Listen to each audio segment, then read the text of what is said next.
The title of this book is Christian Paganism. We are now in chapter 2.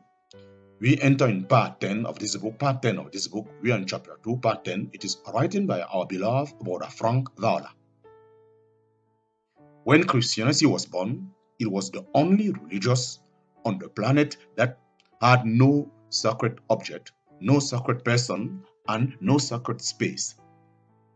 Although surrounded by Jews, synagogue, and pagan temple, the early Christians were the only religious people on earth who did not erect sacred buildings for their worship.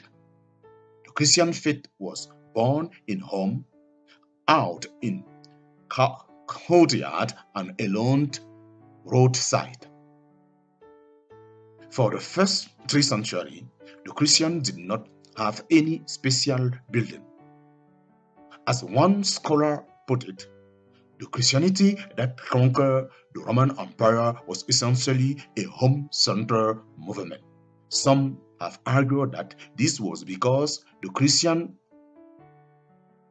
were not permitted to erect church buildings. But that is not true. Meeting in a home was a conscious choice of the early Christian. A Christian congregation grew in size. They began to remodel their home to accommodate their growing number. One of the most outstanding front of archaeology in the house of Dura Europos in modern Syria. This is the earliest identifiable Christian meeting place. It was simply a private home remodeled as a Christian gathering. Place around AD 232. The house as Dura Europa was essentially a house with a well turned out between 2 bedrooms to create a large living room. With this modification, the house could accommodate about 70 people. A remodeled house like Dura Europa cannot rightfully be called church building. They were simple home that had been reverted to accommodate larger assembly. Further, these homes were never called temple. The term that both pagan and Jews used for their sacred space. Christians did not begin calling their building temple until 15th century. The creation of sacred space and object. The creation of sacred space and object. In the late 2nd and 3rd century, a shift occurred.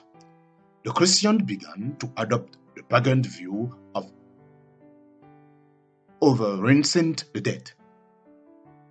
Their focus was on honoring the memory of the martyr. So prayer for the saint, which later devolved into prayer to them, began. The Christians picked up from the pagans the practice of having meal in honor of the dead. But the Christian funeral and the funeral dirge came straight out of paganism in the 3rd century. 3rd century Christians had 2 places for their meeting, 3 home and 3 their home and the cemetery. They met in the cemetery because they wished to be close to their dead brethren. It was their belief that to share a meal at the cemetery of the martyr was to commemorate him and to worship in his company. Since the body of the holy martyr reside there, Christian burial places came to be found as holy space. The Christians then began to build small movement over their space. especially over the grave of famous saint. Building a shrine over a burial place and calling it holy was also pagan practice. In Rome, the Christians began to decorate the catacombs, but underground burial places, with Christian symbol. So, had become associated with sacred spaces. Clement of Alexandria was one of the first Christians advocating the visual art in worship.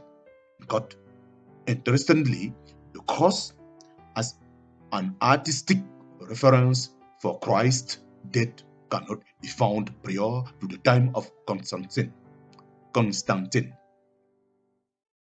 The crucifix, an artistic representation of the Savior attached to the cross, made its first appearance in the 5th century. The custom of making the sign of the cross with one's hand date back to the 2nd century. At about the 2nd century, Christians began to venerate the bones of the saints, regarding them as holy and sacred. This eventually gave birth to relic collecting. Reverence for the dead was the most powerful community-forming force in the Roman Empire. Now the Christians were absorbing it into their own faith. In the late 2nd century, there was also a shift in how the Lord's Supper was vowed. The supper had evolved from a full meal to a stylized ceremony called Holy Communion. For more on how this transition occurred, see chapter 9.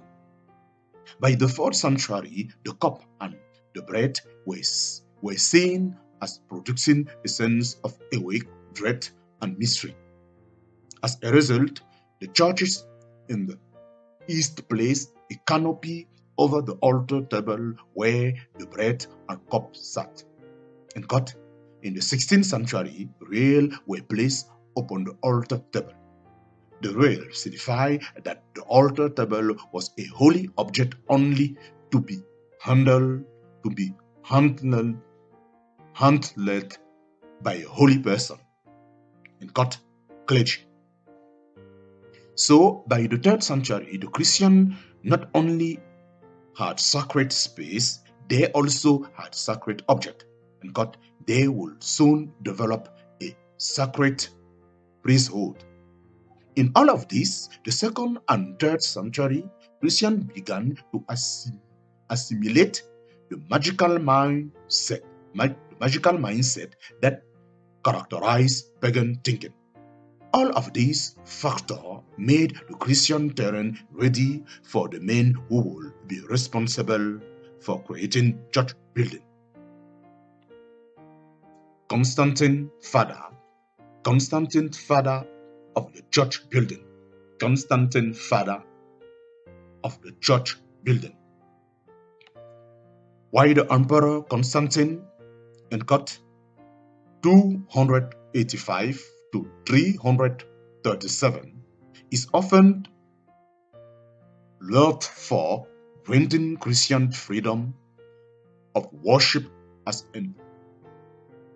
and expanding church privilege. His story fills a dark page in the history of Christianity. Church buildings began with him. The story is astonishing.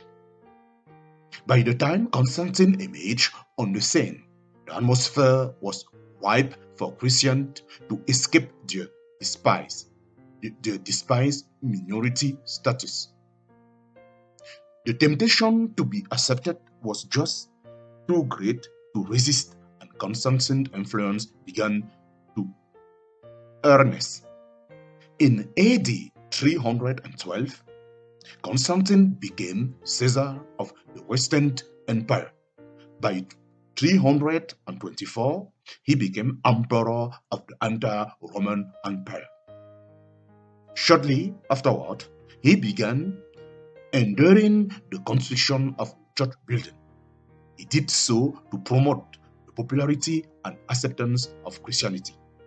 If the Christian had their own sacred building, as did the Jews and the pagan, their faith would be regarded as legitimate. It is important to understand Constantine's mindset, for it explains why he was so enthusiastic about the establishment of church building. Constantine's thinking was dominated by superstition and pagan magic.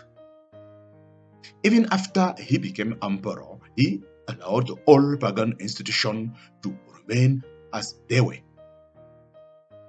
Following his conversion to Christianity, Constantine never abandoned sun worship. He kept the sun on his coin